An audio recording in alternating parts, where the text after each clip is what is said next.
The latest job numbers show unemployment steady at 5.8% here in Australia. But for young people, it's much higher, up to 18%, the worst in 15 years.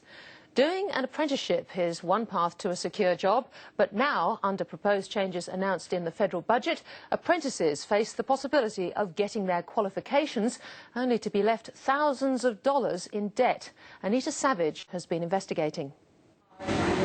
When Bridget Mallard started her apprenticeship as a chef last August, she was expecting money from the government to help pay for her education and equipment. Now, unexpectedly, that's gone, and the 19-year-old is faced with the choice of taking on thousands of dollars in debt. Everyone was hit by the budget, but I wasn't expecting apprentices to be hit like that. Under the current Tools for Your Trade payment, apprentices are given tax-exempt cash payments worth up to $5,500 to help with the cost of their training and to buy equipment they need. That scheme was cut in the federal budget last month. I'll lose just over $4,000 that I otherwise would have got.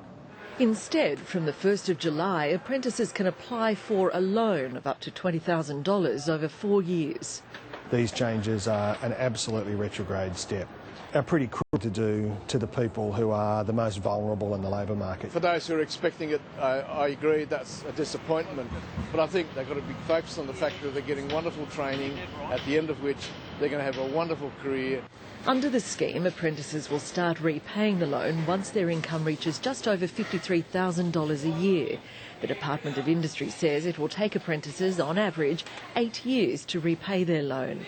But for businesses, an even bigger issue is attracting and keeping apprentices. What I want you to do is just check through these. Sandy Chong runs a successful hairdressing salon in the Hunter Valley. Between 2009 to date, I've actually tried out 75 apprentices, and only a handful of those would still be here. More than half of those who embark on apprenticeships never finish. It's particularly bad in the building industry. Apprentices in their first and second years have a difficult time adjusting to the workforce, to the work arrangements. It is a tough industry. On the employer side, what we need to look at is how the cost can better be shared. Many of those considering apprenticeships are also turned off by low wages and a perception that a trade isn't as worthwhile as a university qualification. In a bid to stem the huge number of people who leave midstream, there is an incentive, a 20% discount on the trade support loan if they complete their training.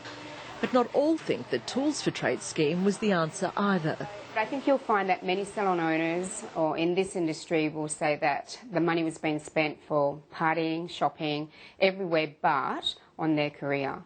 She's advocating a voucher system that would specify what the money could be used for. As for Bridget, she will try to pay her own way. She doesn't want to start her career with massive debt.